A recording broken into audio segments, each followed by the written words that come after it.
Vous vous réveillez en ressentant un vide. La vie continue à l'extérieur, le travail, les obligations, les routines. Mais à l'intérieur, quelque chose s'est éteint. Ce qui vous passionnait autrefois semble maintenant dénué de couleur. Les objectifs qui vous stimulaient hier n'ont plus de sens aujourd'hui.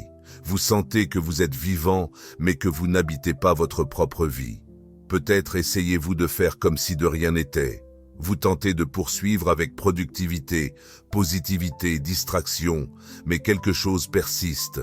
Un profond malaise, une gêne qui ne s'efface pas, une voix silencieuse mais insistante qui vous dit « ce n'est plus vous ». Carl Jung connaissait bien cet état. Pour lui, ce n'est ni dépression, ni fatigue, ni une crise ordinaire. C'est le début d'un processus psychique profond. C'est le moment exact où le soi commence à se révéler. Mais qu'est-ce que le soi? C'est le centre de votre totalité, ce que vous êtes déjà, mais que vous n'êtes pas encore devenu. La part la plus authentique, la plus vivante, la plus entière de votre psyché. Et lorsqu'il commence à se manifester, tout ce qui est faux s'écroule. Vous commencez à vous éloigner de qui vous étiez sans encore savoir qui vous êtes en train de devenir. Cela engendre la peur, l'angoisse, cette sensation de se perdre. Mais selon Jung, vous ne vous perdez pas, vous êtes appelé. Et cet appel n'apporte pas de réponse. Il vient avec des questions, avec de la confusion, de la déconnexion, des pertes, des ruptures, des vides. C'est le début de la traversée. Jung disait qu'avant le processus d'individuation, l'ego cherche à garder le contrôle, mais vient un moment où le soi, le véritable noyau de l'âme, commence à vous attirer en arrière. Et quand cela arrive, vous avez l'impression de mourir intérieurement. Mais en réalité, vous êtes sur le point de renaître. Dans cette vidéo, vous allez comprendre ce qu'est le soi et pourquoi il commence à se manifester lorsque tout paraît dénué de sens. Les signaux émotionnels et symboliques qui annoncent un grand tournant intérieur. Le conflit entre l'ego qui s'accroche au connu et l'âme qui aspire à s'ouvrir, et comment traverser ce vide avec présence sans perdre son identité. La vie nous avertit toujours lorsqu'un changement est nécessaire. Mais on n'écoute pas toujours car parfois, cet avertissement se cache derrière le silence. Cette vidéo est une invitation à écouter. Pas l'esprit ni la peur, mais la partie la plus profonde de votre âme. Dans le langage courant, nous avons tendance à utiliser « je » comme synonyme de ce que nous sommes. Je veux, je ressens, je suis comme ça. Mais pour Carl Jung, ce « je », si apparent à la surface de la vie, n'est que la partie visible de l'iceberg. C'est l'ego. L'ego est votre identité consciente. C'est la partie de vous qui interagit avec le monde extérieur, qui prend des décisions, qui construit l'image de ce que vous pensez être. Mais ce n'est pas le centre de votre psyché. C'est simplement un centre fonctionnel, un gestionnaire, un point de référence, fragile, limité, nécessaire, mais loin d'être la totalité. Le véritable centre de la psyché est le soi. Pas le moi qui pense, mais la totalité vivante de votre être, incluant ce que vous connaissez et tout ce que vous n'avez pas encore exploré en vous. Le soi est le symbole de votre plénitude. C'est le noyau de l'âme, la source d'où émane tout en vous. Désirs, intuitions, blessures potentielles, ombres, vocations. Il est le tout, tandis que l'ego n'est qu'une partie, et c'est là que réside le conflit. L'ego veut garder le contrôle, veut la sécurité, la cohérence, la prévisibilité. Mais le soi veut la croissance, veut la vérité, veut la totalité. Parfois, pour que le soi puisse émerger, l'ego doit se briser, doit admettre qu'il n'est plus aux commandes. C'est pourquoi le processus d'éveil est si douloureux. Pour que le nouveau moi puisse naître, l'ancien doit mourir. Le soi ne s'impose pas par la force. Il se manifeste dans les rêves, les intuitions et les crises symboliques. Il apparaît dans les coïncidences qui vous troublent, dans les vides qui vous déroutent, dans les invitations invisibles que la vie vous lance et que vous ne pouvez expliquer rationnellement. Jung disait que le soi vous appelle quand vous commencez à vous éloigner de vous-même. L'ego, de peur de perdre le contrôle, réagit alors par l'angoisse, la résistance, le déni.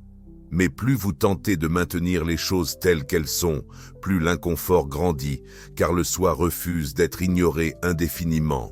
Et voici l'essentiel, le soi ne veut pas détruire l'ego, il veut l'intégrer. Il souhaite que l'ego devienne un allié et non un tyran. Il veut que l'ego cesse de prétendre tout savoir et commence à servir la vérité intérieure. C'est le début du processus que Jung a appelé l'individuation, le chemin vers ce que vous êtes vraiment, et non pas seulement ce que vous avez appris à être. Dans le prochain chapitre, nous identifierons les signes indiquant que le soi commence à se manifester. Et quand ces signes apparaissent, il devient impossible de continuer à vivre comme avant. Avant un grand changement intérieur, la vie commence à murmurer. Mais comme presque personne n'a appris à écouter ces murmures, ils sont souvent perçus comme une erreur, une faiblesse ou une crise. Carl Jung disait que l'appel du soi ne retentit jamais comme une fanfare. Il arrive déguisé comme un malaise, une déconnexion, une étrange sensation d'être en dehors de soi-même. C'est comme si l'âme commençait à souffler une nouvelle direction, tandis que l'ego voulait encore garder l'ancienne carte. Si vous avez l'impression d'être déconnecté de vous-même, peut-être que ces signes se manifestent déjà chez vous, un vide, sans cause apparente. À l'extérieur, tout semble en ordre, mais à l'intérieur, rien ne vous remplit plus. Vous perdez l'intérêt pour des choses qui étaient autrefois une source de plaisir, vous ne pouvez pas l'expliquer, vous sentez simplement que vous n'appartenez plus à votre propre routine. C'est un signe classique que le soi a commencé à bouger et que l'ancien moi ne vous soutient plus. Des questionnements profonds et dérangeants surgissent. Pourquoi est-ce que je vis ainsi? Est-ce vraiment ce que je veux? Qui suis-je en dehors des rôles que j'occupe? Ces questions apparaissent au milieu de la routine au cours d'une conversation ordinaire ou même dans le silence de la nuit. Elles dérangent car elles ouvrent des fissures dans l'ego. Et c'est à travers ces fissures que l'âme commence à entrer. Un désintérêt pour d'anciens rôles ou pour l'image de quelqu'un de fort, de vainqueur, de bon, de rebelle, de sauveur, perd soudainement tout son sens. Vous ne voulez plus jouer un rôle, vous ne voulez plus répondre aux attentes, vous voulez simplement respirer tel que vous êtes. C'est un signe puissant. Le soi indique qu'il est temps d'arrêter de jouer un rôle pour commencer à exister pleinement. Des crises symboliques, vous perdez un emploi, mettez fin à une relation, traversez une rupture inattendue.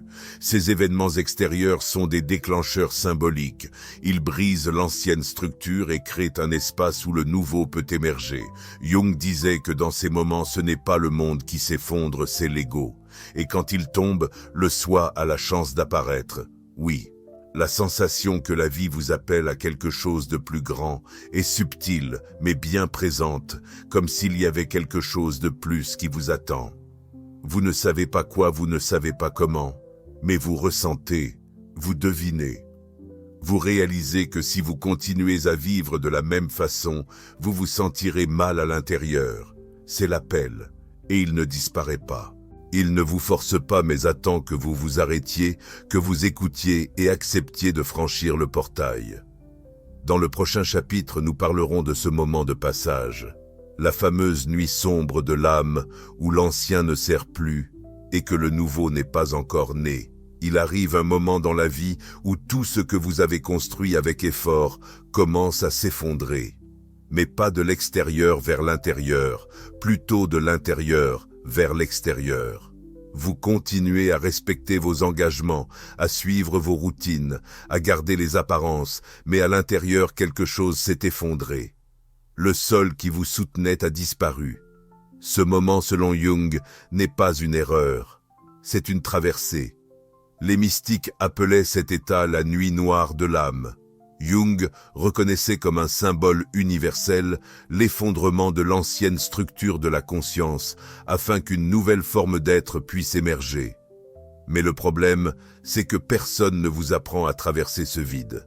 La plupart des gens, lorsqu'ils atteignent ce point, essaient de reculer vers l'ancien, d'accélérer avec des recettes toutes faites, de se distraire par une stimulation excessive, de s'anesthésier avec des vices déguisés en routine. Mais rien de tout cela ne résout quoi que ce soit, car ce qui est en train de mourir n'est pas une habitude, mais une identité. Et quand cela arrive, l'ego connaît un effondrement symbolique. Tout ce qu'il croyait être, tout ce qu'il contrôlait, tout ce qu'il définissait comme « moi » entre en crise. Vous commencez à vous sentir comme personne sans forme, sans sol, sans direction. C'est là que réside le danger, mais aussi la promesse, car c'est à ce moment que le soi s'approche silencieusement, sans rien exiger, sans s'imposer, attendant seulement que vous cessiez de résister et que vous commenciez à écouter. Jung disait que toute transformation commence par la mort symbolique de l'ego, et cette mort n'est jamais paisible. Elle implique confusion, isolement, peur, colère et la sensation d'être arraché à soi-même. Mais en réalité, vous n'êtes pas arraché, vous êtes dévoilé. Ce qui n'a jamais vraiment été vous est en train de tomber, et ce qui reste, ce qui a toujours été vous, mais qui a été enterré sous les masques, les adaptations, les peurs héritées. Cette traversée demande du courage, car il n'y a aucune garantie, pas de carte, juste un appel intérieur. Et la foi qu'au-delà du chaos, quelque chose de profondément vrai vous attend. Dans le prochain chapitre, nous allons comprendre le conflit entre l'ego qui résiste et le soi qui appelle. Et pourquoi ce combat intérieur est le point de bascule de l'âme. Si vous avez déjà ressenti que vous étiez appelé à changer, mais qu'en même temps quelque chose en vous vous tire avec force pour que tout reste pareil, alors vous avez déjà rencontré le conflit central de l'âme, le combat entre l'ego et le soi. Carl Jung a observé que ce conflit est inévitable, car l'ego a été construit pour vous maintenir en sécurité. Il représente tout ce que vous avez appris à être. Les masques qui ont fonctionné, les comportements qui ont été acceptés, les croyances qui vous ont protégé, les personnages qui vous ont maintenu en vie dans ce monde. Mais le soi ne cherche pas la sécurité. Il aspire à l'intégrité, à la vérité, à l'expansion. Et pour cela, il va vous pousser au-delà du personnage. C'est comme si l'ego disait « Reste ici, ici c'est sûr, ici tu sais comment agir ». Et le soi répondait « Mais ici tu ne grandis pas, ici tu es déjà mort à l'intérieur ». Ce conflit ne se règle pas par un choix rationnel. Il se manifeste dans le corps, dans les émotions, dans les rêves, dans les synchronicités. Vous ressentez un désir profond de changement et en même temps une peur paralysante. Il y a une envie de rupture et un attachement à ce qui ne vous sert plus. C'est comme vouloir naître tout en s'accrochant à l'utérus. Jung disait que ce point de tension est fertile. C'est là que vous découvrez votre véritable force, car il est facile de changer quand rien ne vous retient. Mais la grande transformation survient lorsque vous devez rompre avec quelque chose qui semble encore être vous. L'ego résiste parce qu'il craint de disparaître et d'une certaine manière, il a raison. Il va perdre le contrôle, mais cela ne signifie pas qu'il sera détruit. Cela signifie qu'il va cesser d'être un tyran pour devenir un serviteur de l'âme. C'est le véritable objectif du processus, ne pas éliminer l'ego, mais le replacer à sa juste place. Lorsque l'ego se soumet au soi, la vie commence à s'écouler avec sens, pas nécessairement avec facilité, mais avec une cohérence intérieure. Les choix commencent à venir d'un endroit plus profond. Les pertes cessent d'être des échecs pour devenir des libérations. La douleur devient un langage et le silence devient une direction. Mais tant que l'ego cherchera à tout contrôler, la vie restera en conflit, car il n'y a pas de paix là où le pouvoir est confié à la partie qui craint le plus le changement. Dans le chapitre suivant, nous allons apprendre à reconnaître cet appel dans la pratique, ainsi que les symboles qui indiquent que le soi tente d'émerger. Le soi, contrairement à l'ego, ne crie pas. Il murmure. Il parle en symboles, en rêves, en répétitions étranges, en ressentis que vous ne pouvez pas nommer, mais que vous ne pouvez pas non plus ignorer. Carl Jung disait que le soi est le grand architecte du sens, et quand il commence à émerger, la réalité ordinaire se charge de signification. Tout semble vouloir vous transmettre un message, mais si vous ne savez pas lire les signes, vous pouvez penser que vous êtes simplement fatigué, perdu ou sans but. Lorsque, en réalité, vous êtes appelé à franchir une frontière intérieure. Voici quelques façons dont le soi a tendance à se manifester, même si vous n'en êtes pas encore conscient. Des rêves intenses et symboliques. Jung considérait que les rêves sont le principal moyen de communication entre l'inconscient et la conscience. Lorsque le soi commence à se révéler, les rêves changent de nature. Ils deviennent plus vivants, mystérieux et chargés d'émotions. Vous pouvez rêver de voyages de mort symboliques, de scènes de renaissance, de labyrinthes de lumière, perçant l'obscurité de rencontres avec des figures archétypales de vieux sages d'enfants ou d'animaux. Ces rêves ne sont pas de simples rêves, ce sont des messages du soi, des synchronicités inattendues. Vous pensez à quelque chose et cela se produit. Vous ressentez quelque chose et quelqu'un en parle. Vous traversez un profond doute et un livre, une conversation ou une musique vous apportent exactement le message dont vous aviez besoin. Jung appelait cela la synchronicité, des événements extérieurs qui revêtent une signification subjective profonde. Ce ne sont pas des coïncidences. Ce sont des signes symboliques, des invitations subtiles à être à l'écoute des répétitions de schémas accompagnées de la sensation « je ne peux plus tenir ». Lorsque le soi commence à s'exprimer, il réorganise votre relation au schéma. Vous ressentez une impatience existentielle face à certaines répétitions. Ce qui était auparavant tolérable devient à présent insupportable. Vous sentez que vous ne pouvez plus continuer à faire semblant. Cette rupture est une étincelle de l'âme, le soi, essayant de briser le cycle. 4. Sentiment d'urgence intérieure sans cause extérieure. Rien ne s'est passé à l'extérieur, mais tout s'agite à l'intérieur. Vous sentez que quelque chose doit changer, que vous devez partir, vous échapper, rompre, faire quelque chose de différent. Cette urgence est énergétique, symbolique, émotionnelle. C'est comme si votre corps savait avant votre esprit. Et il sait car le soi s'exprime aussi à travers le langage du corps, appelle au silence, à la solitude et à l'intériorisation. Soudain, vous ne supportez plus autant de bruit, ni autant de monde, ni autant de sollicitations. Vous ressentez le besoin de rester plus silencieux, plus replié sur vous-même, plus tourné vers l'intérieur. Ce repli n'est pas un retrait, c'est une préparation. L'âme a besoin d'espace pour se réorganiser, et le soi se révèle dans la pause entre un moi et un autre. Reconnaître ces signes n'est pas rationnel, c'est sensible, intuitif, poétique et symbolique. Et plus vous écoutez, plus le soi vous guide, non pas par des ordres, mais par une direction, par de petites lueurs de sens, par des rencontres inattendues, par des pauses qui deviennent des révélations. Dans le prochain chapitre, nous parlerons du véritable risque d'ignorer cet appel et de la manière dont la vie réagit lorsque l'âme demande un changement, mais que l'ego insiste pour rester inchangé. Carl Jung disait que tout ce qui est rejeté par la conscience revient dans la vie comme destin. Autrement dit, ce que vous n'écoutez pas comme un murmure sera crié par l'existence. Lorsque le soi commence à appeler et que vous ne répondez pas, la vie essaie de vous interpeller autrement. Au début, c'est juste un inconfort, une légère agitation, une sensation de décalage. Mais si vous continuez à ignorer, les signes s'intensifient. Ils se manifestent sous la forme de relations qui s'effondrent, de crises d'anxiété inexpliquées, de blocages créatifs, d'insatisfaction chronique, de la sensation d'être sans cesse au mauvais endroit, d'épuisement émotionnel. Même quand tout va bien, c'est l'âme qui crie à travers les symptômes.